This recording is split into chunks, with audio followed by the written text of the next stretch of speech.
Magandang araw sa inyong lahat. Bago natin simulan ng halalan, tiyakin muna natin kung anong uri ng pamahalaan ang ating itataguyod. Republika ba o monarkiya? Ang titik ka sa bandila ng katipunan sa simulat sa pool ay nangangahulugan ng kalayaan. Maraming salamat sa iyong panukala, Mahal na Supremo. Pero ang bawat uri ng pamahalaan, republika man o monarkiya ay maaring maging malaya. Kakalaruhin ko, ang dapat nating itaguyod ay isang republika.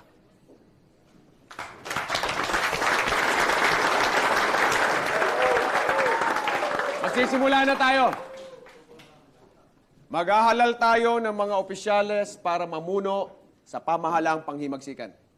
Hilingin ko lamang sa inyo na naway tanggapin ninyo ng masugid at igalang ang sino mang mahahalal na pinuno sa pamahalaang ito. Magsisimula tayong mamili ng isang pangulo. Sandali lamang. Hindi ba't napagkasunduan na natin na ang Supremo ang siyang ating gagawing Pangulo? Ipinapayo ko sa inyo na ideklara ngayon din bilang Presidente ang Supremo Andres Bonifacio. At pagkatapos na isa ka na lamang tayong magnominado ng Vice Presidente. Ang napag-usapan natin ay gawing formal at opisyal ang paghalal sa Supremo. Kinakailangan natin ng formal na halalan. May katwiran si Ginoong Terona. Kailangan nating mamili ng mga nominado. Kung gayon, inonominado ko si Supremo Andres Bonifacio para sa pagka-presidente. Inonominado ko si Ginoong Mariano Trias. Ninonomin ako si Ginoong Emilio Aguinaldo sa pagka-presidente.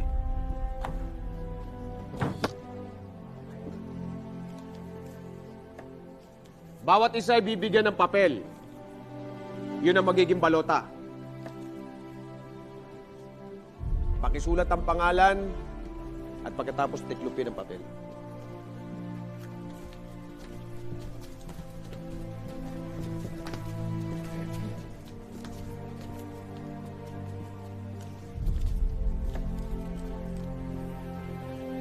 Aguinaldo.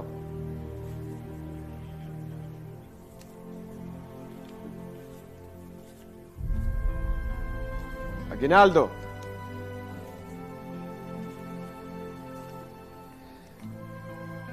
Bonifacio. Trias. Aguinaldo. Bonifacio. Aguinaldo.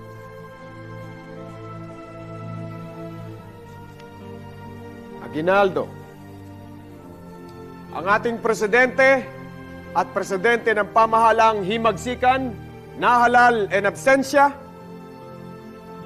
Emilio Aguinaldo.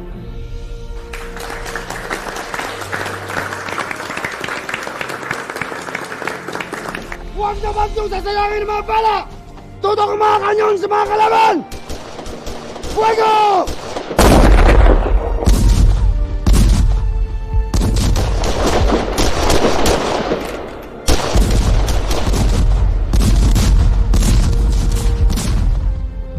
Ngayong may Pangulo na tayo, gawin naman nating Vice Presidente bilang parangal sa Supremo.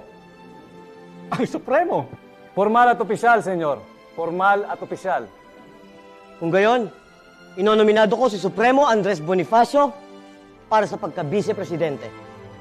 Nais kong inomina ang aking butihing ama, walang iba kundi si Ginoong Mariano Alvarez.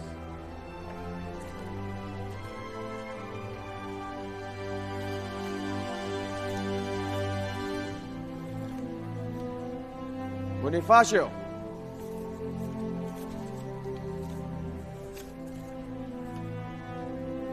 Bonifacio. Trias. Alvarez. Trias.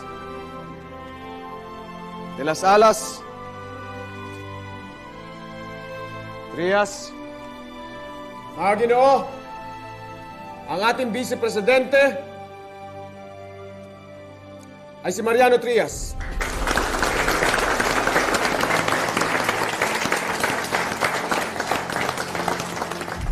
Narito ang mga nahalal na ng mga pinuno para sa pamahalaang panghimagsikan.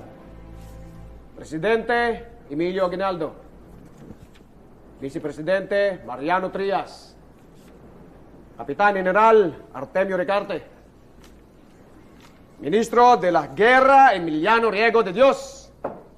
Ministro del Interior Andres Bonifacio. At marami pa tayong dapat ihalal ng mga ministro.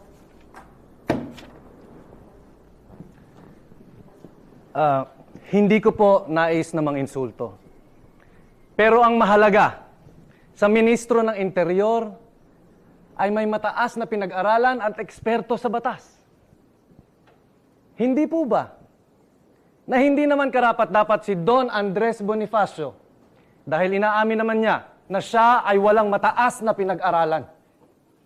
Bakit hindi natin piliin si Jose del Rosario na siyang tunay na mambabatas? Sandali lang. Napag-usapan na natin kanina na ating igagalang tatanggapin ng sinumang mahalal na pinuno sa pamahalaang panghimagsikan. Nang ako na ang nahalal bilang pinuno ng isang pinakamaliit na posisyon sa kabinete, nagpoprotesta ka pa. Hayop ka! Ano ba gusto mo? Ha? Tama niyo ako! Ano ba gusto mo? Ano? Ha? Paalaala lang, Andres! Yun ay suhestyon lamang at hindi isang musyon. Wala akong pakialam! Hayop ka! Magtulog tayo! Supremo! Matawan niyo ako!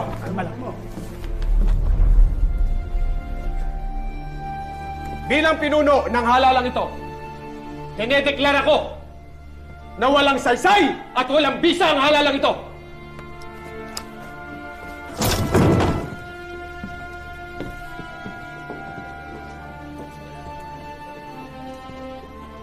Alay kung hindi gagalangin ng mga anak ng Cavite ang mga pangyayari dito. Alay kami mga Batanggenyo ang magpapatupad dito.